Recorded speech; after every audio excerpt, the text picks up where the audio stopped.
Yeah, Baza YouTube. Happy Halloween to everybody. Hopefully y'all are having a good day today. I have for y'all a very good, close OU Wi-Fi battle, which is going to be a little bit spooky because unfortunately I am on the other side and this is not Citra because I originally live recorded this battle because I want to do a bunch of live Wi-Fi battles this week. But this match was honestly really good and turned out to be a very fun game in the end, so I really did want to upload it. So hopefully you guys do still enjoy the video. Make sure to show off your support, hammer arm that like button down below, and to answer the question of the day in the comment section. So with that being said, let's go ahead and jump right into this. I believe I am using a team I got off of Harris's Discord, as my opponent is using a very terrifying offensively based team. Kieran Black is absurdly scary to switch into. Lander's theory, and it's actually kind of an issue depending on if it's an offensive set or not.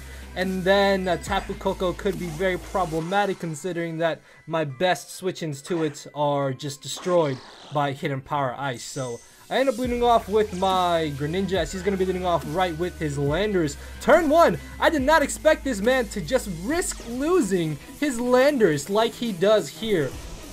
I don't agree with this play, because if I'd got rid of his Landers, you guys will see that this match would have been so much easier. So I end up U-turning out into my own Landers on the off chance that maybe he was scarfed himself or just offensive in general. That way I could then go for my rocks the following turn. As he ends up picking up his own stealth rocks, I have too much head for this mask, as he's going to go ahead and reveal to be faster than me and go for the Hidden Power Ice, which is just a little bit annoying considering that my Landers could have been nice to deal with his own Landers, and I really didn't feel like being aggressive here right out and going straight for the HP Ice, because rocks are also very essential in this matchup to be able to get off that damage on Kiram, get off that chip damage on the Tapu Koko, as well as wearing down the Magirno for my Specs Gengar in the back. Also getting off chip damage on the Mega Venusaur is going to be excellent. So I do end up going for the Protect here, just scouting out to see if maybe he wanted to go for the U-turn, or maybe he was going to hard switch out, not wanting to risk a speed tie. And disclaimer, I am on the other side of the field, again, just as you can see my little red jacket and shorts there, as he unfortunately is going to end up 2 KOing me here with the Hidden Power Ice. And not lying when I say Landers could have come in handy later, but realistically it's really not doing much else in this game. Like, outside of earthquaking the Magirna, I guess it's really not that big of an issue that I lost it this early on in the match. Plus, this gives me a free switch in to my Mega Medicham, which anytime this Mega Medicham comes in without an Intimidate on it, I pretty much just claim a soul of one of his mons, because he has absolutely no switch-ins to this monster here. So I am just going to safely go for the Ice Punch, because honestly I lose nothing in doing so. Even if he brings in the Kieran Black, I'm still going to be doing a solid amount of damage to it. And then if it's not Scarf, which I haven't seen Scarf Kieran Black in so long, then I outspeed him and knock him out. If he brings in Magirna, I just click high jump kick, and if he wants to try and pivot in and out between like intimidating me with the Landers, that means he's still taking 12% from Stealth Rocks every time he tries to switch in. And then a high jump kick into an Ice Punch even after Intimidate after Rocks, I think does actually knock out the Landers. So that would have been perfectly fine with me, but he does just sack off his Mega Venusaur, which is actually a little bit bad for me, because I might have been able to use his Venusaur for setup fodder, but at the same time his Mega Venusaur was one of his 2 answers to my Greninja and my Gengar. So it's really good that I was able to get rid of it this early on in the battle. As he ends up bringing in the Tapu Koko, I cannot risk bringing in my Zygarde. I realistically did not want to risk him going straight for a Hidden Power Ice or even a Dazzling Gleam, which is why I make the safe switch into my Magirna, as he does end up making a solid play there and going for the Volt Switch, as he Volt Switches back into his Landers. Unfortunately, I lost my only real switch into Earthquake on this team very early on, and now I have to play a little bit smarter around this Landers, which again I don't agree with him saving it turn 1. I don't know why he stayed in, but hey, it worked out for him, and it's kind of put me on the back foot. But things are not entirely too bad here. As you can see, Zygarde will be able to chew this hit, and judging from the damage, I will be able to easily live another Earthquake the following turn. So if it really came down to it, I definitely could have gone for my Dragonium Z this turn, but expecting him to want to switch out here, fearing me potentially going for directly in Outrage or just like a Bandit 1000 Arrows in general, I'm going to make an aggressive switch here into my Medicham. He also might have potentially switched out against my Zygarde, so switching into Medicham here I still felt was a pretty solid play. Plus, the Hidden Power Ice was a little bit on the obvious side because Landorus is very bulky. He could have lived any one hit and then knocked out my last ground type that stops his Koko from just clicking Volt Switch. So I get more or less a free switch into my Medicham here, and I'm going to safely go for the Ice Punch. I did kind of want a high jump kick there, but I really didn't feel like I had to absolutely do that, considering that he doesn't realistically have any good switch-ins to this Medicham in the first place, as I will be able to high jump kick the incoming Latios and do so much damage. That did way more than I was expecting it to do. So unfortunately, that wasn't even a damage roll. Like, I didn't knock him out anyways with the high jump kick, but still, that did a good chunk of damage. As this turn, he's going to decide to go for the Thunder Wave. I'm guessing on the off chance that maybe I stayed in, which I guess kind of makes some sense. And he does end up paralyzing my Magearna, which is slightly annoying because if I get fully paralyzed later in the match when it comes down to a crucial scenario, then that could potentially put me in an even worse position in this battle. So I do end up making the aggressive play here and going for the Flash Cannon, just on the off chance that he did decide to switch directly into his Landorus. I almost clicked Volt Switch there, but I'm really happy I didn't, because getting off this damage on the Landorus is absolutely amazing. As this turn I'm going to switch into my Zygarde, just expecting him to want to go for the Protect just to gain back a little bit more leftovers recovery on his Landorus, but he does just end up going for the aggressive Earthquake.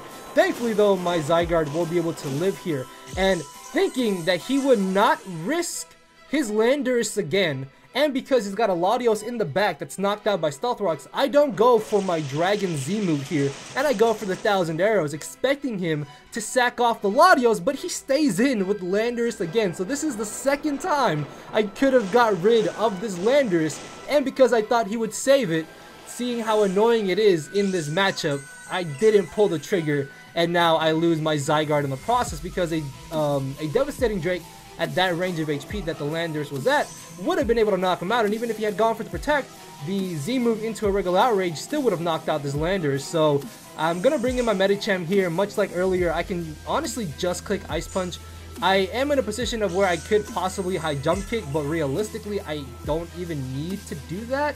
Medicham just applies so much offensive pressure to his team that I can honestly just make the safe play without really any drawback to it. So he is going to finally sack off this Latios, which is a little bit of an issue because now in comes the Tapu Koko and I've lost my Zygarde and my Landorus, so he legitimately has no reason to not just click the Volt Switch here. Now things aren't entirely too bad because thanks to all the Stealth Rock damage, next time that this Tapu Koko comes in, he's going to be in range of where 2 Fake Outs from a Medicham can knock him out, or a Fake Out followed up by a Gunk Shot, Rock Slide, or Ice Beam from my Greninja should be able to finish him off. So I am going to switch out here into my Magearna because Magearna is not doing entirely too much else in this game outside of just trying to take hits from his Tapu Koko now that he lost the Latios. So I will be able to bring it in here, take the Volt Switch. Unfortunately though, he does get a free switch back in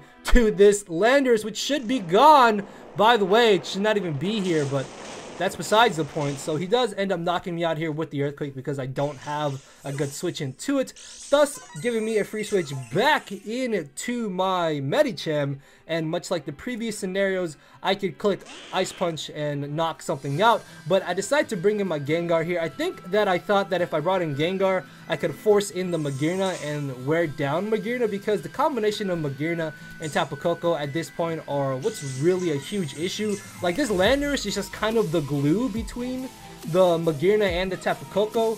And if I'd been able to get rid of this Landorus, Magearna and Tapu Koko wouldn't have been as big of an issue because he wouldn't be able to have this Landorus to consistently pivot in on and be able to potentially chew hits or just get the Intimidate drop on my Medicham. So he decides to sack off his Kieran Black here, and as I mentioned earlier, I don't really see Scarf Kieran Black anymore, so I'm going to stay in here taking the risk, which thankfully it does turn out that he's not Scarfed, and I will be able to knock him out with the Shadow Ball. As down goes to Kieran Black.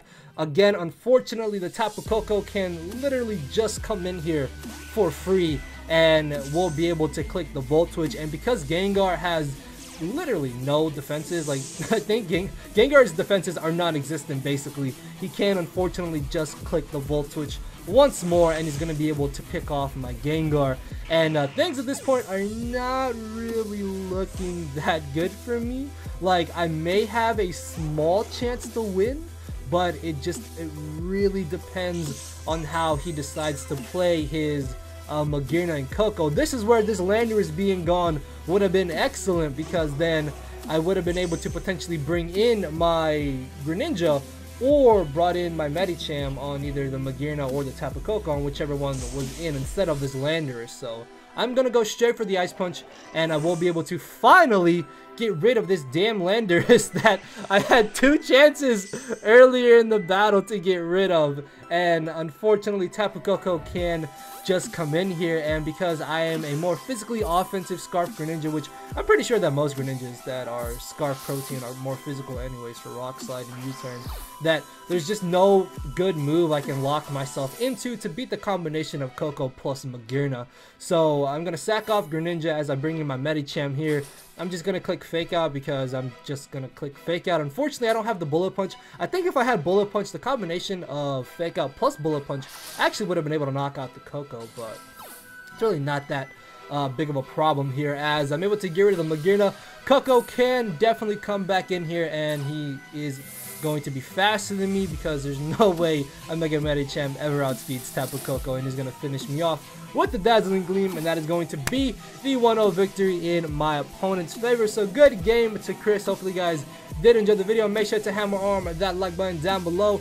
And to answer the question of the day, happy Halloween once again. And with that being said, guys, I will see you all tomorrow. So later, everybody. No matter where you're at, I'm not here to make friends, it's time to attack and deplete your HP with a final smash. Don't make me turn around and pull a 6-foot hacks. 6 foot hacks. Yeah. 6 foot hacks. Yeah. 6 foot hacks.